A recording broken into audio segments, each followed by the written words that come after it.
আসসালামু আলাইকুম। মায়া আলোর দিগন্ত চ্যানেলে আপনাদের সবাইকে জানাই স্বাগতম। আজ আপনাদের একটি নতুন মজার গল্প শোনাব। তো দেরি না করে শুরু করা যাক। গল্পের নাম সাদিক ও অলৌকিক পাথর। এক ছিল সাদিক নামে এক ছোট ছেলে। সে তার বাবা মায়ের একমাত্র সন্তান। সাদিক ছিল খুবই সৎ, দয়ালু ও আল্লাহভীরু। প্রতিদিন সে নামাজ পড়ত, কোরআন তেলাওয়াত করত আর গরিবদের সাহায্য করত।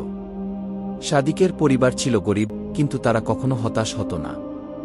একদিন সাদিক বনের পাশে খেলা করছিল। হঠাৎ তার চোখ পড়ল একটি চকচকে নীলাভ পাথরের উপর। সে পাথরটি হাতে নিতেই একটা নরম আওয়াজ শোনা গেল। হে সাদিক, আমি একটি অলৌকিক পাথর। আমি চাই তুমি আমাকে সৎভাবে ব্যবহার করো।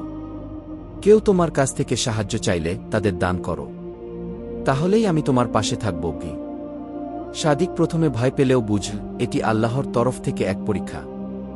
সে পাথরটি গোপনে রেখে দিল এবং সিদ্ধান্ত নিল কখনোই নিজের জন্য লোভ করবে না। এরপর থেকে আশ্চর্য এক ঘটনা ঘটতে লাগল।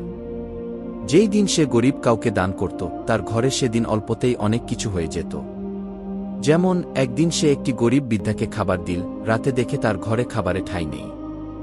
এমন অনেক আশীর্বাদ তার জীবনে আসতে লাগল। একদিন গ্রামের এক লোভী ব্যক্তি, নাম তার রাশিদ, এসব দেখে ঈর্ষান্বিত হল। সে বুঝতে পারল সাদিকের পেছনে কোনো রহস্য আছে। রাতে সে চুপি চুপি এসে সাদিকের পাথরটি চুরি করে নিল। সকালে উঠে সাদিক দেখে পাথর নেই।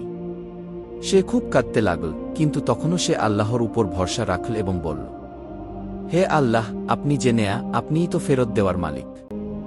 আপনি যা ভালো বুঝেন তাই হোক। কি এদিকে রাশিদ পাথর পেয়ে খুব খুশি। সে ভাবল এখন সে ধনী হয়ে যাবে। কিন্তু যতবার সে পাথরটি ব্যবহার করতে যায়, ততবার পাথর গরম হয়ে ওঠে এবং তার হাত পুড়িয়ে দেয়। হঠাৎ পাথর থেকে আওয়াজ আসে, আমি শুধু তাদের পাশে থাকি যারা আল্লাহর উপর ভরসা রাখে, সৎ থাকে ও লোভী নয়। রাশিদ ভয় পেয়ে যায় এবং দ্রুত পাথরটি ফেরত নিয়ে যায় সাদিকের কাছে। কাঁদতে কাঁদতে সে ক্ষমা চায়। সাদিক মুচকি হেসে বলে, আল্লাহ যাকে ইচ্ছা দেন আবার পরীক্ষা করে নেন। তুমি যদি সত্যিকারের তওবা করো, আল্লাহ অবশ্যই ক্ষমা করবেন। তারপর থেকে রাশিদ বদলে যায়। সে গরিবদের সাহায্য করতে শুরু করে। আর সাদিক, সে তখনও আগের মতোই বিনয়ী, দয়ালু ও আল্লাহভীরু।